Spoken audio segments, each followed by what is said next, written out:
you mentioned in your speech about the inspirations, but what was your goal to write this book? Is just for the history or for the future? For my kids. When we came to the United States, we came to North Dakota, and this is a very Germanic, Norwegian, Swedish people that live in that area. And when my father would ask them, where are you from? You know, what is your background? Where did your grandparents come from? And they would say, I don't know, I think I'm German, half German, 25% Swedish. It horrified me that my future, my children, my grandchildren would not know where we're from. And that was the aim, and I thought, we just went through something so horrific, something life-altering, completely unusual. And they will not know, and they will not be proud of us, and, you know. So that was why I started translating to English, and at the same time, it was a very therapeutic thing. Although my parents didn't know this at the time, I was writing in my bedroom, and writing helped me heal a lot of trauma. Thank you. Yeah. Yes. Thank you for sharing your experience with us. I would like to ask you, you mentioned already that that boy accompanied you and protected you. Is there other cases that the Azeris, for instance, they protected Armenians? Absolutely. And do you have Azeri friends still, or did you have other ones? Absolutely. And what is the situation of Armenians in Baku now? Are there still Armenians, or they are still living, and how? My uncle was saved by an Azerbaijani neighbor. He went back to his apartment for things. They were moving, and he went back to the apartment to get some things, and he was ambushed. He ran down the hall, and a neighbor hid him. He is alive because of an Azerbaijani family. The same for us, although we didn't stay until the 1990 January events. All throughout 1989, there were instances where there would be a lot of violence on the street, and they would look for Armenians. And we had an Azerbaijani neighbor, a very religious woman. We didn't really know her. She didn't speak Russian, so we didn't communicate. They just moved maybe 6 months to a year.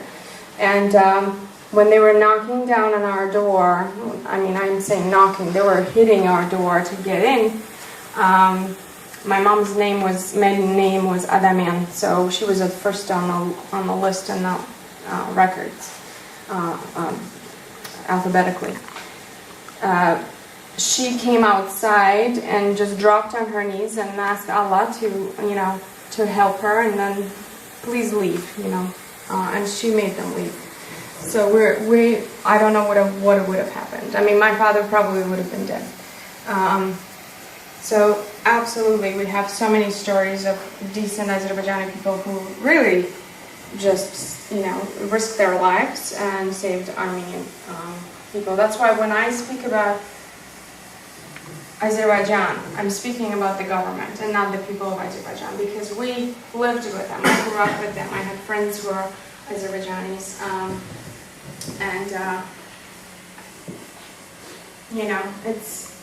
it's difficult. I'm sure it was difficult for them. I don't know what it is now.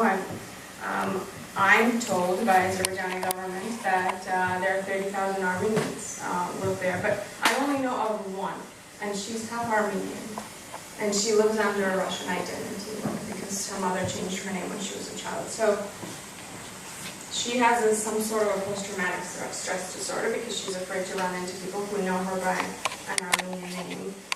So how can you tell me that 30,000 people that are living openly? I'd love to see one, show me one that lives in Baku openly with an Armenian name and can go and worship in an Armenian church that they say that still stands there, but it's just a building. So to our estimates, as people who had contacts with Azerbaijani in Azerbaijan, I don't know, maybe 1,000 Armenians, maybe half Armenians were hidden, but definitely not 30,000, because I don't know anybody aside from that woman, and she's not well living there.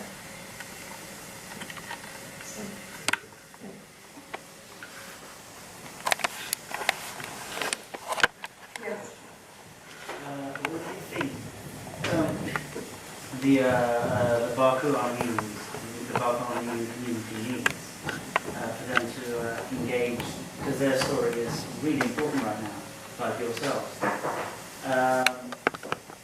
What does this community need to come on stage to write their stories as well, to educate us more about these events, about this work of events? I'm not sure about Europe, but this is what I tell the organizations and communities that I travel in the United States. 25 years too late. This should have been done 25 years ago. You should have been talking about this 25 years ago. Why are you talking about this now?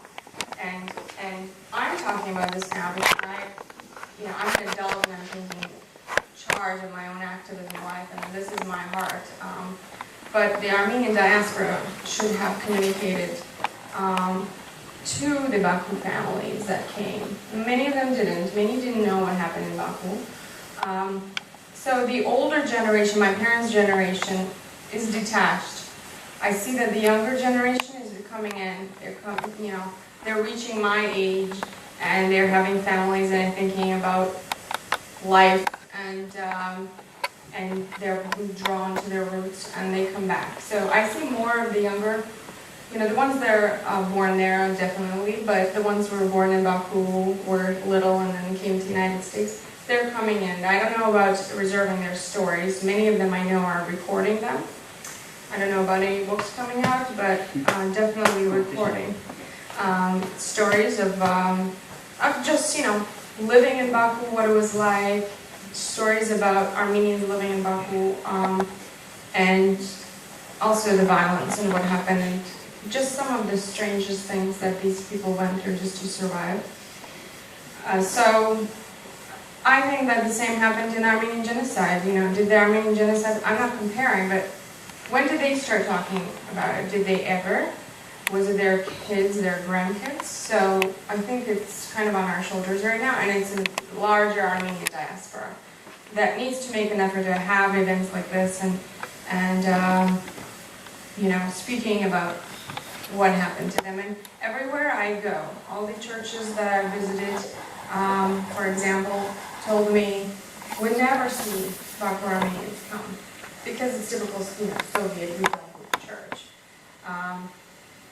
But they come to your events, and that way they can meet. And so having events like this kind of bring people together, I think that's important. That's just my opinion.